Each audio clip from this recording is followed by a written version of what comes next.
Hello, you are listening to an episode of Trade Talks, a podcast about the economics of trade policy.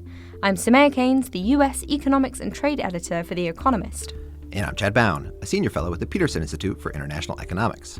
This week, we are going to talk about trade in blood, which, if you've ever looked at the US trade data, is weirdly big. We knew about trade in autos, trade in smartphones, soybeans, but blood? Really? When it comes to blood, it turns out that America is the first step in what is a massive global supply chain. We're going to talk to my colleague Alice Fulwood, who recently wrote a piece about this. She's the Wall Street correspondent for The Economist. Now, obviously, with lots of health and safety regulations, there really isn't free trade in blood. It's a weird market. Often we think about different rules and regulations as being barriers to trade. But in this case, it could be the rules and regulations that are actually propping up that trade. To explain a bit more, in America, you can get paid to donate blood. That creates a huge supply of plasma, which is one of the components of blood. In Europe, in most places, you're not allowed to pay donors for blood, but still they demand the blood. The imbalance between supply and demand is the thing that creates all this trade. Some rules and regulations do block trade. In France, for example, it's actually illegal to use blood from somewhere with paid donors. As with all things we talk about on Trade Talks, it's complicated. Here's Alice. Alice, welcome. Thanks, Samir. At the risk of making Chad faint, what is blood? What are the components here in this market? Sure. So blood is made up of three different components. You have the red blood cells. That's what people usually think of when they think about blood and blood transfusions. Then you have blood plasma. This is by far the biggest category of sort of cross-border blood trade. It's the sort of yellowish straw-coloured liquid that makes up most of your blood by volume. It's full of antibodies and other sort of useful therapeutic components. And then you also have clotting factors, which are sort of less than 5% of your blood, and they help your blood to clot when you are wounded. So can you talk about the relative demand for these different kinds of blood components? So while most people think of blood transfusions as the main use for blood, actually transfusion demand is falling. I spoke to a sort of person who's managed blood stocks in one of London's South hospitals for 20 years. He's saying that in the UK, they used to use 2 million units of red blood cells a year in sort of the 90s. Now they only use 1.4 million. And that's because modern medicine is much more efficient. You used to need to use sort of 3 units of red blood cells for a hip operation. Now you often don't need any because it can be done via keyhole surgery. So while demand for red blood cells is falling, at the same time you've seen this sort of sharp rise in demand for plasma products. When we talk about plasma products, though, it is worth emphasizing just how broad that category is. You can go and donate the plasma, and then that plasma gets used to make vaccines or even the biologic drugs that we've mentioned on Trade Talks in the past. Those will all get counted as plasma in the international trade statistics. Alice, can you tell us a little bit about the history of demand for these products? So the history of blood transfusions dates back to sort of the First and Second World Wars, when transfusions would be used on battlefields to help wounded soldiers. But plasma product demand is slightly more recent than that. It's sort of the 40s and 50s when we discovered manufacturing techniques to make these products into sort of more useful derivatives. But didn't it all go very wrong at one point? So one of the main products that they developed in the 40s and 50s were these clotting factors, in particular used for haemophiliac patients. And then in the 1980s, there was a huge scandal involving these products in which almost half of haemophiliacs worldwide contracted HIV, or AIDS or hepatitis through contaminated blood products. And in particular, these were through one of the plasma components. So for a while, the industry was very cautious about using those products and developing products using human blood because it was considered unsafe or risky. But then in sort of the late 90s, early 2000s, they developed ways of cleaning these products chemically. So they're bathed in chemicals, they're also heat treated. And since then, there's basically been no transmission of HIV, AIDS or hepatitis via blood plasma products, which now means that pharmaceutical companies are much more confident that they're safe for use, regardless almost of the source that they are collected from. So that makes it easier for them to come up with new ways to start using plasma. And in particular, they've started using plasma products for cancer patients who have undergone chemotherapy because it helps to restore their immune systems. And that demand is growing more quickly than demand is for sort of other types of blood products. How big is trade in this stuff? The The exact numbers are contested, but last year the UN trade data suggested that there was $150 billion worth of exports in plasma products. $150 billion? That sounds like a lot.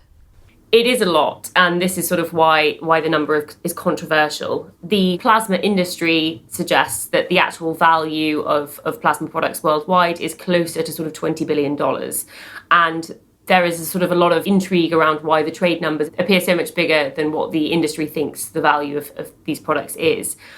There are a few reasons for this. The first is that trade numbers, gross exports, tend to be bigger than sort of the actual value added in products. If you look at the OECD data, value added is about 60% of gross exports for most products, but at the same time, plasma is very heavily traded. So the idea there is that you might have the raw plasma going from A to B, something is done to that plasma, it goes from B to C, and it's not completely transformed, but that original flow gets double counted when something goes from B to C.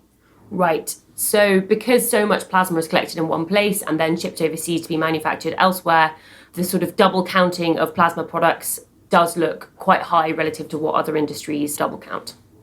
There's a lot of global trade in these plasma products, but there's relatively few source countries. Can you explain that? So almost all plasma comes from America. 80% of plasma was collected in the US, and much of that is shipped overseas to Europe and other countries around the world. And that is because the US is one of very few countries that will compensate plasma donors. So in America, you can be paid about $35 a time to donate plasma. The process is a little longer than donating blood. It takes about an hour, and companies who collect in America claim that they are compensating people for their time sort of commensurately. But most countries are reticent to do this, and that is because of the sort of blood scandals that have plagued paid blood in the past. In particular, in the 1980s, when you did have all of these blood scandals with contaminated blood, people felt that compensation for blood meant that people were incentivized to sort of lie about risky behavior or suppress information about their sort of health so that they could still be paid to donate blood. But then that did mean that these sort of diseases were passed on to users of blood products. So a lot of countries still fear that paying people for blood is either unsafe or it's too politically unfavourable after that period of history to sort of openly support paying for blood. The US is one of the only countries where you can still do that. The others are sort of Germany and the Czech Republic, and you can also do it in China, but they had their own scandals that means that people are still reluctant to donate blood there. What is the World Health Organization, the main international regulatory body in this area? What do they say about this? So they actually recommend that you don't compensate blood donors at all points across the supply chain. Their fear is that because there is still some demand for red blood cells for transfusion, and they are very difficult to sanitize. You can't heat treat them, you can't chemically bathe them. That would sort of ruin the point of them. So because they still think that voluntary donations within the whole blood supply chain are key, they're nervous about paying donors for plasma because they think that if you're paid to donate plasma, that will crowd out voluntary donations within the whole blood sector. And this is a fear that's shared widely. It's particularly a hot button issue in Canada at the moment, where they actually have a sort of a parliamentary resolution about whether or not they should pay people for plasma and sort of trying to make this decision. However, there's a lot of evidence that this fear is unfounded. In particular, in Canada, you had sort of 30 ethicists and economists, including people like Alvin Roth, who signed a letter saying that you shouldn't worry about this crowding out effect. And that is from evidence all across the US, where you have these plasma centres being set up, and they haven't really crowded out the voluntary donation. And it's partly because they're seen as very different things. Plasma centres tend to be set up in sort of lower income areas where voluntary blood donation is less prevalent anyway. People still like to voluntarily donate blood. Blood drives are still very successful in other areas of the country. You haven't seen any sort of interruption to that supply because these paid plasma donation centres have been set up. And collection in the US is extremely sort of plentiful. Like I said, it collects 85% of the world's supply, and they haven't really seen any ill effects on their whole blood donation system. So I think those fears are possibly overblown. I don't think the research on this is definitive yet. I haven't seen a whole lot of randomized control trials, for example, to be able to pin this down. But from the evidence that I have seen, it does suggest that. So there were studies, for example, in the Czech Republic when they rolled out their compensation scheme. And while it did seem like voluntary collections fell, the total supply of blood increased due to the increase of compensated donors. I think another big issue in this product space is if there is increasing demand from pharmaceutical companies and global health concerns about getting access to plasma, it's unclear how you incentivize people to donate if you're not going to do it monetarily. I don't think, have other great methods of encouraging people to donate blood in other ways that don't involve financial compensation. Right. So no country in the world that doesn't pay plasma donors is self-sufficient in plasma products. The only country that comes close is Italy, and there you're given a full day off work if you donate blood or plasma products.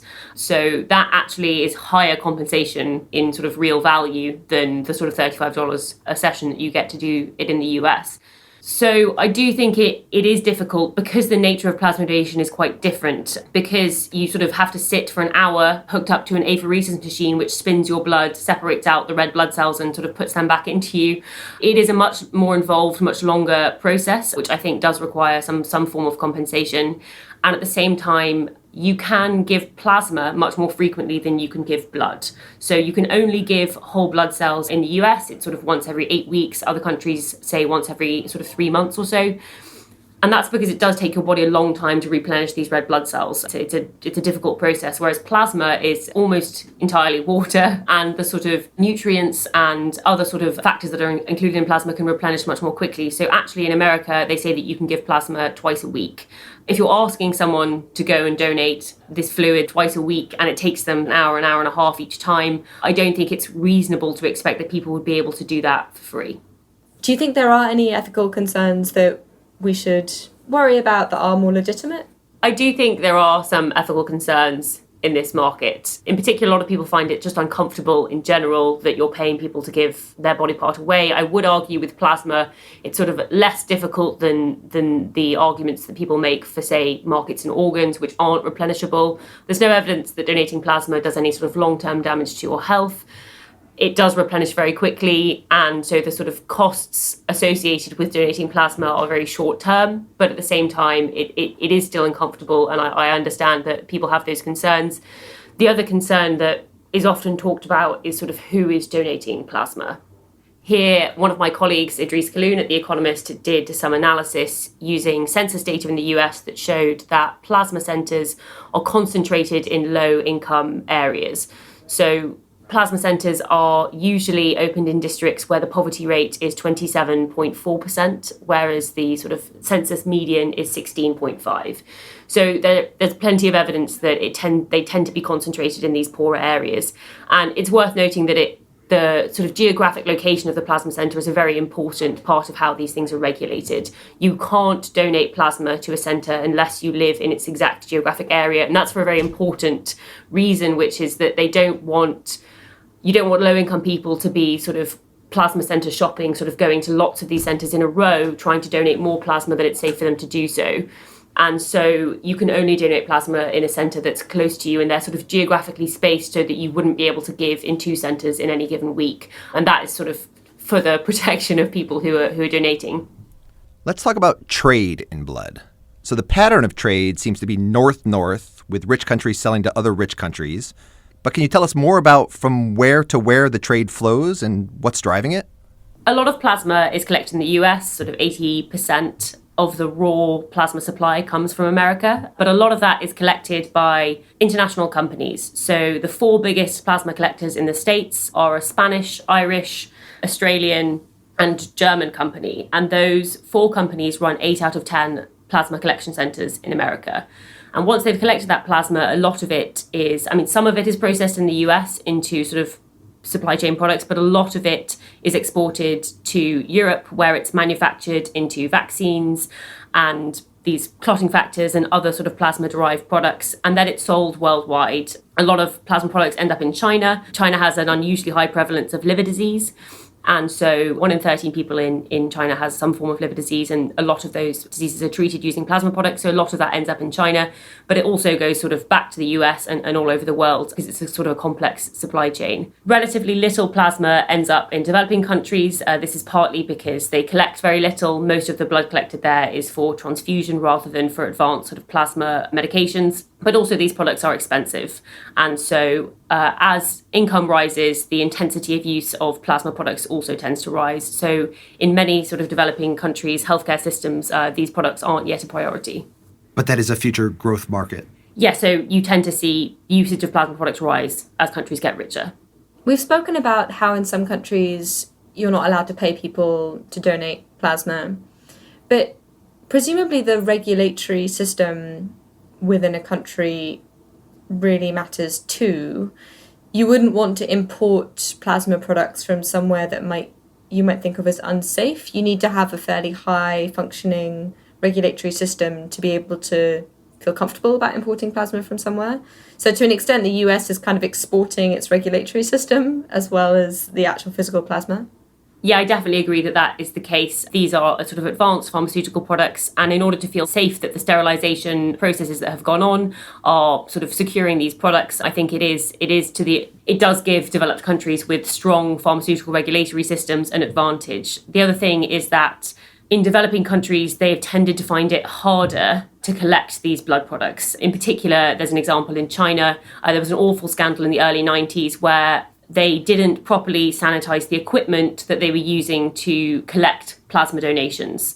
And that ended up transmitting HIV and AIDS and hepatitis to donors. So now in China, it is extremely difficult for them to be self-sufficient in blood donations, full stop, let alone this additional plasma product. So they tend to be a very heavy importer of plasma products. But it also sounds like it's more than just the United States' regulatory environment. From what you said, it's these European companies that they themselves are essentially setting up their subsidiaries in the United States to be able to draw the plasma themselves. So they've sort of internalized a bit of the regulatory function even within their own companies. Is that the right way to think about it? Yeah, so I think they've internalized the sort of supply benefits that come from being able to pay people to donate this stuff. If, say, Shire of Ireland tried to collect as much plasma as it needs to produce all of the pharmaceutical products that it does in Ireland, it would struggle, partly because Ireland is a much smaller country and partly because you just wouldn't get enough donors in for it to manufacture all of those products. But the sort of pharmaceutical regulations in Europe are also a very high standard. So I think that's sort of one of the reasons why they therefore feel as comfortable manufacturing these derivative products, these complex products across Europe. They feel as comfortable doing that in Europe as they do in the US. But the supply chains we're talking about, they're European companies setting up shop in the US and sending the blood to Europe, so they know how to meet all the regulations. Why can't they set up supply centers outside the US or Europe? Theoretically, it would be possible to set up these plasma centers in much lower income countries and pay people a lot less than you're paying people in the US to donate this stuff. I think the issues you'd come up against on that run sort of more into the ethical problems that people would have with that concept, and also the fact that a lot of sort of there's still a lot of stigma around paying people to donate their blood, and that seems to be less if you're doing it in sort of less of an egregious way than that would be. I guess the other thing is that a lot of these plasma companies, what they say a benefit of doing plasma donations the way that they do is that it means that the first time you go, you are screened for all of these diseases, and you can then become a repeat donor. So actually the first plasma donation that you ever give, even though you're compensated for it, will never actually be used. All of that plasma is incinerated after being tested. And if you do come back positive for any of these diseases, it means that you then are banned from donating in the future, even though in theory the plasma would still be safe. So I guess it's a two-stage system. The first stage is you screen out everyone with these diseases because then the quality of your plasma going forward is very high. But then you heat treat and chemical treat, but that's almost a safety step. There is no way that any bad plasma is getting through this system because there are two stages of keeping it safe. Are there any technological advances that meant that trade in blood became easier? Yes, there are. So when you used to give blood donations, when blood was used just for transfusion, you donate whole blood and it would be stored in its whole blood components. And that meant that blood was only fresh for 30 days. But since they've started using these apheresis machines, which sort of spin out and separate red blood cells from plasma from clotting factors, it means that you can store the components separately and they stay fresh for a lot longer. And what that also meant for plasma is that then you could sort of flash freeze plasma. And once you've frozen it, it means that that blood component is safe for use for 2 to 3 years. And so that makes it a lot easier to trade over borders than whole blood, which is only safe for 30 days after donation, and clotting factors, which are only good for sort of 5 days or so. There are other reasons why people are sort of averse to trading whole blood, but it's partly that it's just much easier to trade plasma.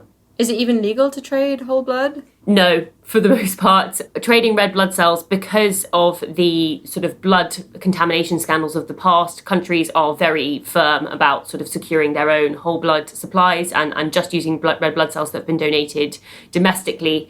The one exception is for very rare types of blood. So if you have extremely sort of 1 in 1,000, 1 in 6,000 blood type, that means that you basically can't take blood from anyone, then you can trade red blood cells over borders. And there are a couple of centres in Europe, one in the UK and one in France, where they store these extremely rare whole blood cells. But even then, you can't compensate those donors. So you have stories of people who live all across Europe paying for their own taxis to go from France to Switzerland so that they can donate blood in an emergency situation. And there's no recourse for those people to be compensated for their time. But that is a sort of whole other supply chain. Alice, thank you very much. Thanks for having me.